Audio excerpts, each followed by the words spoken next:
Welcome to Jay Coletti's Racket Reviews. My name is Jay Coletti, and I will be your hostess. Here on Racket Reviews, we are dedicated to learning about all things organized crime, and I'm really looking forward to another individual study with you today, focused on Johnny Roselli. Following the Sam Giancana and JFK assassination coverage from last week, I left many of you with more questions than answers. So this week I'm following up with the story of the outfit's Hollywood extortionist turned CIA operative. We obviously have a lot to get to, so let's get right to it. Filippo Sacco was born in Asperia, Italy on July 4th, 1905. His father, Vincenzo Sacco, moved to the United States first, settling in Boston, Massachusetts. His wife, Maria Antonia Pasquale Sacco, and 6-year-old son Filippo, would join him in the United States, coming first into New York, then settling in Boston in 1911. Vincenzo Sacco never became a U.S. citizen, neither did Maria Antonia.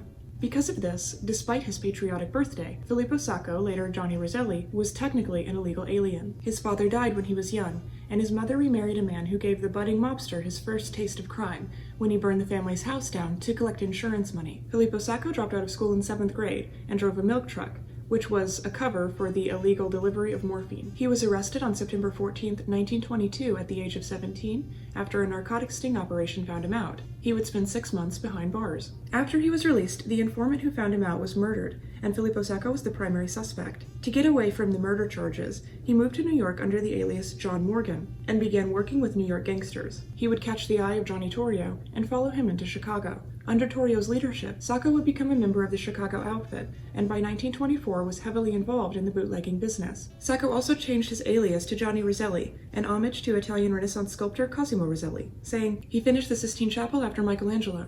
I read the name in the encyclopedia. Roselli would prove himself a capable gangster to Capone and Torrio, and he earned their trust. During this time in his life, the 18-year-old Roselli would work as the driver for Torrio's 24-year-old underboss, Al Capone, a role later filled by Tony Accardo. Doctors recommended a warmer climate for the bright Roselli, as he was diagnosed with early stages of tuberculosis. He was moved out to California in the early 1920s, with the earliest report being that he was arrested in Burbank, California in January of 1924, under the name James Roselli, after purchasing 40 cases of beer. Roselli paid a $500 fine. He would be charged but not convicted in August of 1925 for operating a 1,000-gallon beer and liquor storage facility, this time under the name Sam Roselli. According to FBI files, Roselli was arrested by the LAPD in 1924 for carrying concealed weapons, but the charge was dropped. Then, from 1924 to 1932, multiple times for grand larceny, carrying a concealed weapon, and robbery.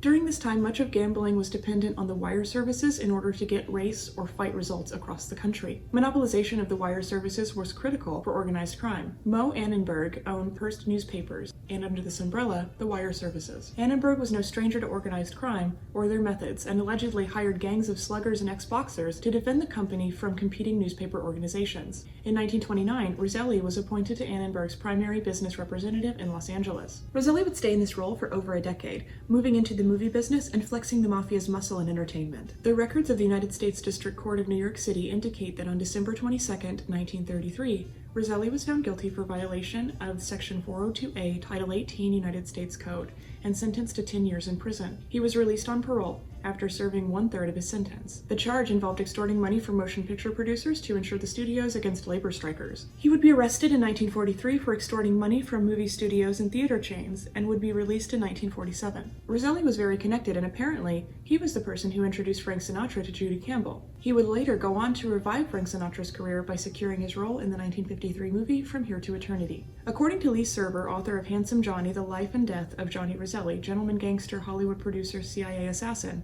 officially employed as an assistant purchasing agent at a salary of $65 a week. In reality, he became a kind of producer in training. As a fully functioning member of organized crime, Johnny Roselli's relationship to Hollywood was unique and extraordinary. Roselli, although not officially credited, was a producer in Cannon City and He Walked by Night, 2 noir films that are considered classics in the genre. One of Roselli's less successful Hollywood stories centers around one Roger Tuohy. Roger Tuohy, one of Al Capone's rivals during the beer wars specifically, was an Irish gangster and bootlegger who held back the Capone faction from taking over all of the labor rackets that had been held by the Irish mafia for many years. This rivalry between the men resulted in 100 casualties in less than 12 months, according to the Chicago Tribune. In 1933, Tuohy would be falsely accused of kidnapping John Factor, who was the brother of cosmetic mogul Max Factor, and he was also a wanted felon in England. Tuohy was found guilty and sentenced to 99 years in prison. He would spend 9 years behind bars and would be able to sufficiently prove his innocence with the help of a private investigator, but the courts wouldn't hear the case. Tuohy broke out of the Statesville prison in autumn of 1942 and would lead the FBI on a 3-month chase that ended in a bloody shootout that resulted in Tuohy back behind bars.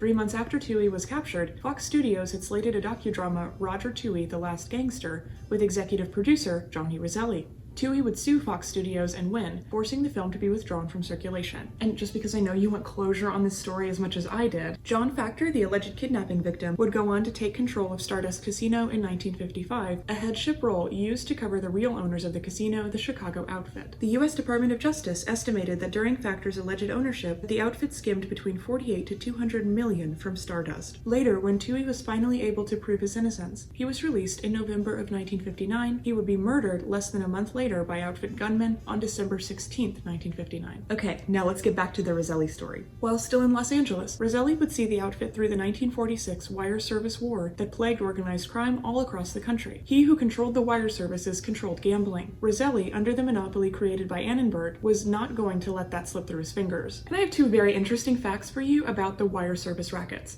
The first one has to do with a topic that everyone, at least on this channel, seems to enjoy, and that's the connection to the John F. Kennedy assassination. Following the 1946 wire service wars, Carlos Marcello, the outfit's man in New Orleans, and yes, I promise all of you that I will cover Carlos Marcello and the New Orleans Mafia soon, took over the New Orleans wire service where one of his clients was Lee Harvey Oswald's uncle, Dutz Moret. The second fun fact includes another conspiracy, and this is the murder of Bugsy Siegel. It has been alleged that Siegel's reluctance to abandon his dreams of owning the wire racket through Transamerican is the reason for his murder. Siegel had ordered the killing of Annenberg's lieutenant in 1946, and the topic of Siegel's unwillingness to give in was discussed at 2 1947 National Crime Syndicate meetings, one in Havana, Cuba, and one in New York. After Siegel's death, Roselli got into a brief gang war with Siegel's lieutenant Mickey Cohen in Los Angeles, but the LAPD, under Roselli's control, would quickly put an end to this mini-war after mobilizing the gangster squad that had been created specifically to target gangsters who were conveniently Roselli rivals, including Bugsy Siegel, Mickey Cohen, and others. Even into the early 1950s, Roselli was a political fixer in Los Angeles, but had begun working in Las Vegas in 1947. He would soon be known as the head fixer in gambling capital. He did well in Las Vegas under Sam Giancana. He was responsible for funding the construction of both the Tropicana and the Royal Nevada, which was later bought out by Stardust in 1958. Utilizing his entertainment industry connections, he built up his talent agency Monte Presser, and by 1959, nearly all of Las Vegas's talent was booked through that company. Really, without Roselli,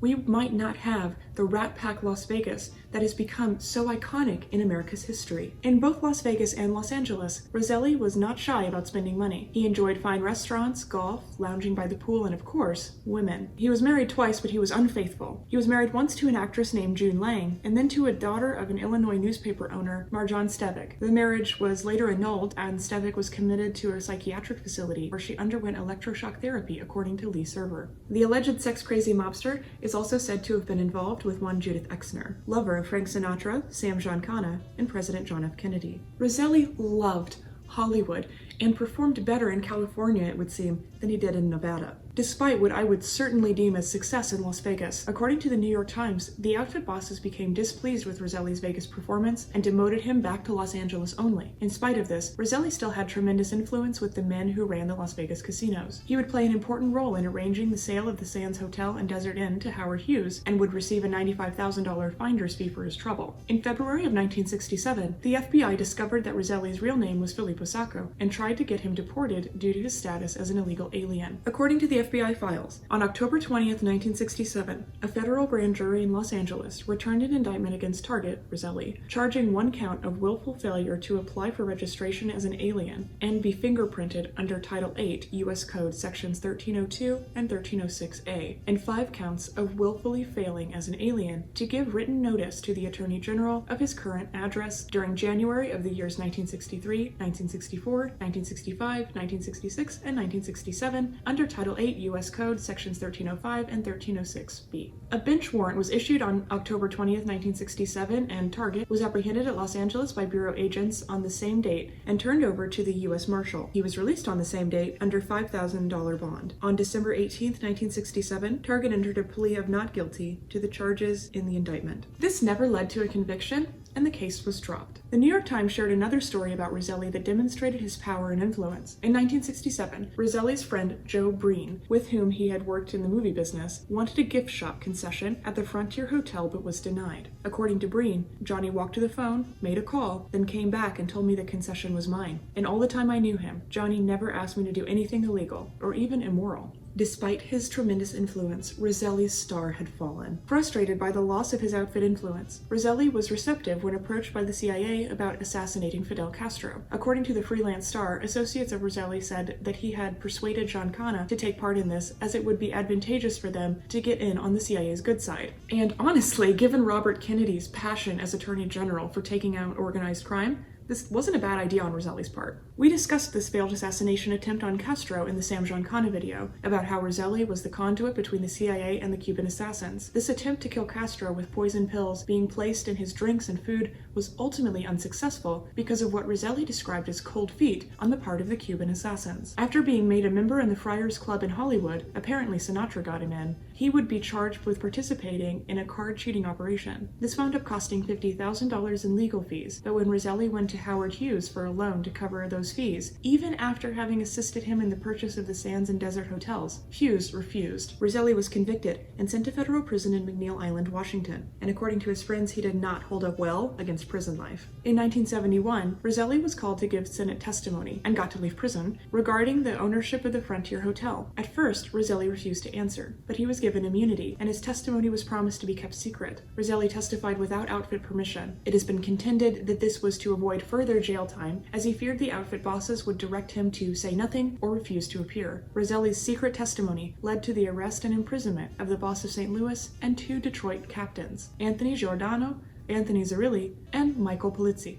Despite the heavy mafia suspicion that Roselli had talked, they couldn't prove it for sure. When Roselli was called to testify for the Church Committee on June 24, 1975, he gave details about his role in the assassination attempts of Castro, both before and after the Bay of Pigs operation. Before his testimony, according to the New York Times, one of Roselli's friends had asked him if he was afraid for his life. Roselli, who was over 70 at this point, replied, "Who'd want to kill an old man like me?" Very cryptic and cinematic of him to say. Roselli was asked during the testimony, "When you were asked to help arrange for the assassination of Mr. Castro, what was your understanding of who in the United States government wanted you to do this?" He answered, "Well, anybody in the United States government. My point was, if I am recruited in the army, and I was in the Second World War, it is like being recruited in the army, and if it comes through from higher authority, I don't ask any questions how high it was, as long as there were government people. I was satisfied that I was doing a duty for my country." Also, on a bit of an odd note, the Church Committee noted in their report that during Roselli's time with the CIA, he actually covered almost all of his own expenses. Roselli's testimony and others led to the Senate Committee's conclusion that whatever the totality of the motivation of all those involved in the operational end of the plots, the uncontroverted evidence is that they all truly believed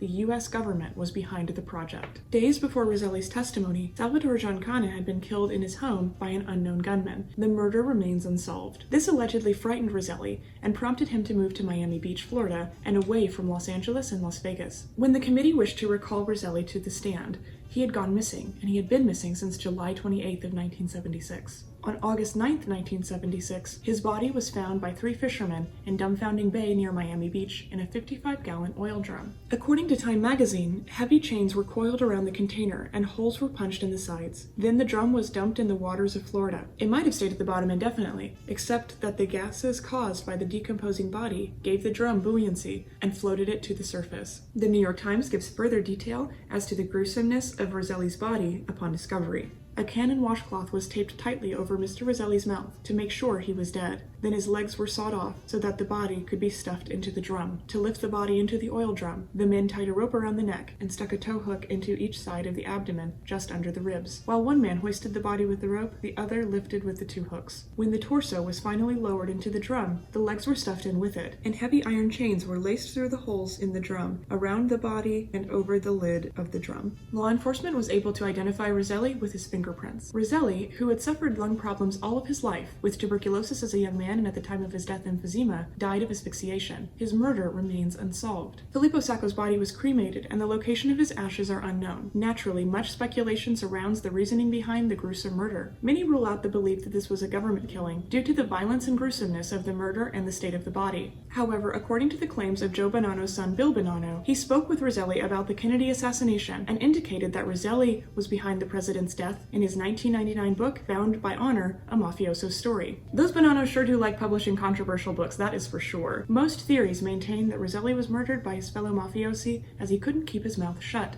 giving a poetic end to Roselli's life, with the limelight being the death of the outfit's former Hollywood liaison. I hope you've enjoyed this episode of Racket Reviews talking about the glamorous life and gruesome death of Johnny Roselli. This Hollywood liaison certainly had a cinematic lifestyle that ended with tragedy. Make sure to let me know in the comments below or on Facebook or Twitter who you think is responsible for Roselli's murder. And also don't forget to utilize the comments section and social media to let me know who you would like to see covered next. I love hearing from you, and I'm always happy to investigate. Make sure to like, subscribe, and click notifications to get more Mafia content sent directly to your sub box. Ciao!